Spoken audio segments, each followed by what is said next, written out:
Une invocation exaucée à coup sûr par la permission d'Allah subhanahu wa ta'ala. Il a été rapporté par l'imam al-Tirmidhi et jugé authentique dans Sahih al-Jami'. Un musulman ne l'emploie jamais, c'est-à-dire cette invocation-là, sans obtenir l'exaucement de la part d'Allah subhanahu wa ta'ala. C'est ce que nous allons découvrir ensemble dans cette vidéo.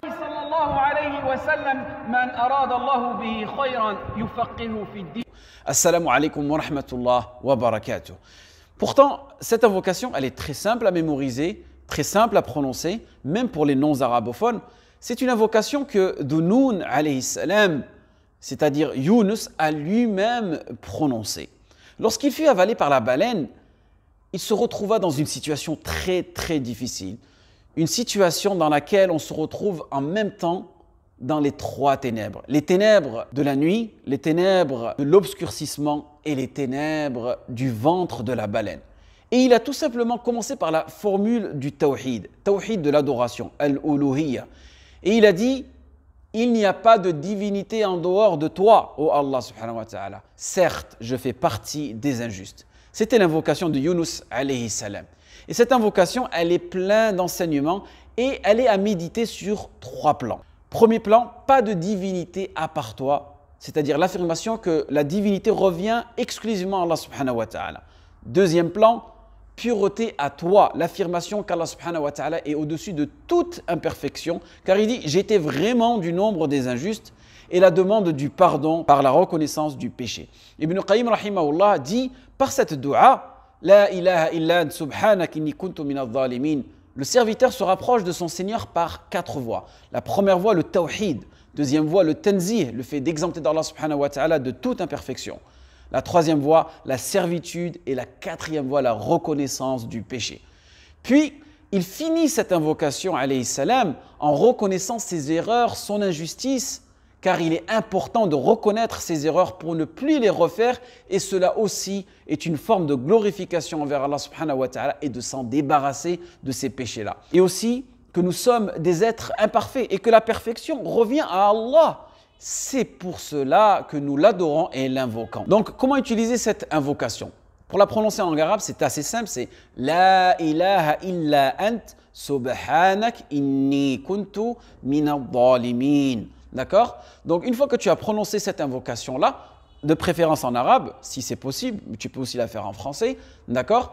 Tu demandes à Allah subhanahu wa ta'ala ce dont tu as besoin. Et là, tu rajoutes ta demande. Tu demandes à Allah subhanahu wa ta'ala, par exemple, qui guérit tes parents, ou bien qui te sort de cette mauvaise situation-là. Parfait? Ou bien, tu peux prononcer cette invocation-là, d'accord? Et la situation dans laquelle tu es, ce qu'on appelle en langue arabe « shikayatul hal », elle est suffisante. Tu n'as pas besoin d'ajouter cette requête-là.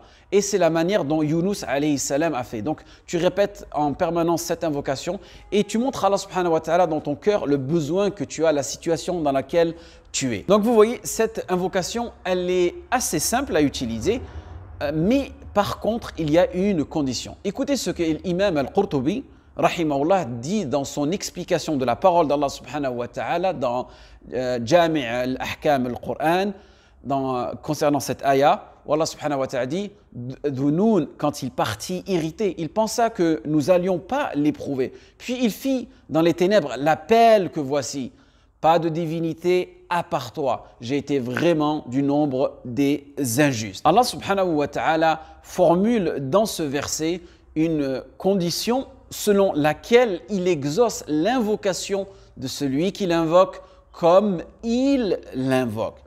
C'est ce qui se dégage de sa parole. Nous l'exaucâmes et le sauvâmes de son angoisse. Et c'est ainsi que nous sauvons les croyants. Regardez comment il dit Allah subhanahu wa ta'ala dans le Coran. وَكَذَلِكَ نُنْجِي الْمُؤْمِنِينَ. C'est ainsi que nous sauvons les croyants. Ibn Sa'di, grand mufassir, rahimahullah, dit ici nous avons une promesse d'Allah subhanahu wa ta'ala qu'il nous sauvera de toute difficulté, de tout malheur, de toute angoisse, de toute tristesse, de toute affliction, de toute souffrance, de toute calamité, tant que l'on croit en lui et que nous l'unifions dans notre adoration. Donc vous voyez les bénéfices du tawhid. Une adoration qui ne te coûte rien, seulement de la franchise, de la droiture, de la loyauté, de la confiance envers Allah subhanahu wa ta'ala. Et c'est pour cela qu'il est important d'enseigner, d'étudier, de faire le rappel du tawhid. Certaines personnes nous disent aujourd'hui, on n'a pas besoin du tawhid. Le tawhid, c'est dans nos cœurs, on le connaît. Mais qui te dit qu'un jour nous arriverons dans une période où les gens oublieront le tawhid? Et c'est ce qui s'est passé dans certaines périodes de la civilisation islamique où le tawhid a été délaissé et les gens se dirigeaient plutôt vers des tombeaux, se dirigeaient plutôt vers des saints, se dirigeaient vers d'autres créatures et ils oubliaient Allah subhanahu wa ta'ala. Donc vous voyez comment Yunus alayhi salam, il s'est retrouvé dans cette situation très difficile. Et la première parole qu'il a prononcée, c'est une parole de tawhid. Donc vous voyez l'importance que notre cœur soit toujours attaché au tawhid et qu'on ait ce mécanisme-là. Lorsqu'on se retrouve dans une situation difficile, La ilaha illa ant, subhanak, inni kuntu min al-zalimin. La ilaha illa ant, subhanak, inni kuntu min al-zalimin. La ilaha illa ant, subhanak, inni kuntu min al-zalimin.